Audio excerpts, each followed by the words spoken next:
जय श्री राधे कृष्ण। आप सभी का आपके अपने YouTube channel V K Mishra present में बहुत बहुत स्वागत है। आइए आज आप सब सुनेंगे सीता नवमी की कथा।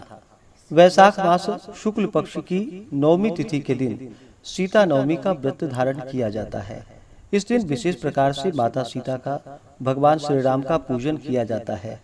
इसे जो कि मध्याह्न व्यापिनी ली जाती है। आप सभी भक्तों को सीता नवमी की ढेर सारी शुभकामनाएं। आप सभी के जीवन में भगवान श्री राम माता सीता की कृपा से आप सभी को सभी प्रकार के सुख और समृद्धि की प्राप्ति हो। इस दिन माता सीता का भगवान श्री राम का जो कि पूरे विधि विधान के साथ पूजन करना चाहिए, कथा श्रवण करनी चाहिए। इससे व्यक्ति के सभी प्रकार के पापों का नाश होता है तथा सुख सौभाग्य की प्राप्ति होती है तथा सुख और समृद्धि की प्राप्ति होती है। वैशाख मास के शुक्ल पक्ष की नवमी को सीता नवमी कहते हैं।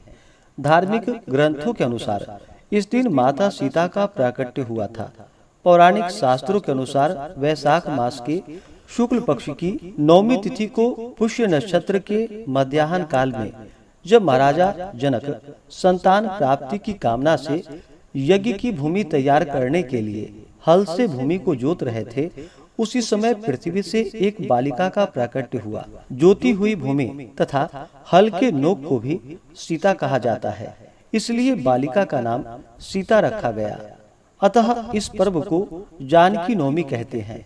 मान्यता है कि जो व्यक्ति इस दिन व्रत रखता है एवं राम सीता का विधि विधान से पूजन करता है, उसे 16 महादानों का फल, पृथ्वी दान का फल तथा समस्त तीर्थों के दर्शन का पुण्य फल प्राप्त होता है।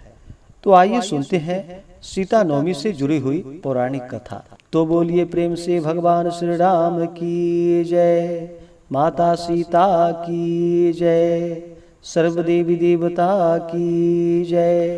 पौराणिक कथा के अनुसार मारवाड़ क्षेत्र में एक वेद पाठी श्रेष्ठ धर्मधुरीन ब्राह्मण निवास करते थे। उनका नाम देवदत्त था। उस ब्राह्मण की बड़ी सुंदर रूप गर्भिता पत्नी थी। उसका नाम शोभना था। ब्राह्मण देवता जीविका के लिए अपने ग्राम से अन्य किसी ग्राम में भिक्षाटन के लिए गए हुए थे। इधर ब्राह्मणी कुसंगत में फंसकर व्याभिचार में प्रवृत्त हो गई। अब तो पूरे गांव में उसके इस निंदित कर्म की चर्चाएं होने लगी, परंतु उस दुष्टा ने गांव ही जलवा दिया। दुष्कर्मों में रत रहने वाली वह दुर्बुद्धि मरी तो उसका अगला जन्म चांडाल के घर में हुआ। पति का त्याग करने से वह चांडालनी बनी। ग्राम जलाने से उसे भीषण कुष्ठ हो गया तथा व्याभिचार कर्म के कारण वह अंधी हो गई। अपने कर्म का फल उसे भोगना ही था। इस प्रकार वह अपने कर्म के योग से दिनों दिन दारुण दुख को प्राप्त करती हुई देश देशांतर में भटकने लगी। एक बार दैव योग से वह भटकती हुई कौशलपुरी पहुंच गई। संयोगवश उस दिन वैशाख मास शुक्ल पक्ष की नवमी तिथि थी, जो समस्त पापों का नाश करने में समर्थ थी। सीता नवमी के पावन उत्सव पर भूख प्यास से व्याकुल वह दुखियारी इस प्रकार प्रार्थना करने लगी कि हे सज्जनों, मुझ पर कृपा करो और कुछ भोजन सामग्री प्रदान करो, मैं भूख से मर रही हूँ। ऐसा कहती हुई वह स्त्री श्री कनक भवन के सामने बने 1000 पुष्प मंडित स्तंभों से गुजरती हुई उसमें प्रविष्ट हुई। उसने पुनः पुकार लगाई, भैया कोई तो मेरी मदद करो, कुछ भोजन दे दो। इतने में एक भक्त ने उससे कहा कि हे देवी, आज तो सीता नवमी है, भोजन में अन्न देने वालों को पाप लगता है, इसलिए आज तो अन्न नहीं मिलेगा। कल पारणा करने के समय आना, ठाकुर जी का प्रसाद भरपेट मिलेगा। किंतु वह नहीं मानी। अधिक कहने पर भक्त ने उसे तुलसी एवं जल प्रदान किया। वह पापिनी भूख से मर गई, किंतु इसी बहाने अनजाने में उससे सीता नवमी का व्रत पूरा हो गया। अब तो परम कृपालिनी ने उसके समस्त पापों से उसे मुक्त कर दिया। इस व्रत के प्रभाव से वह पापिनी निर्मल होकर स्वर्ग में आनंद पूर्वक अनंत वर्षों तक रही।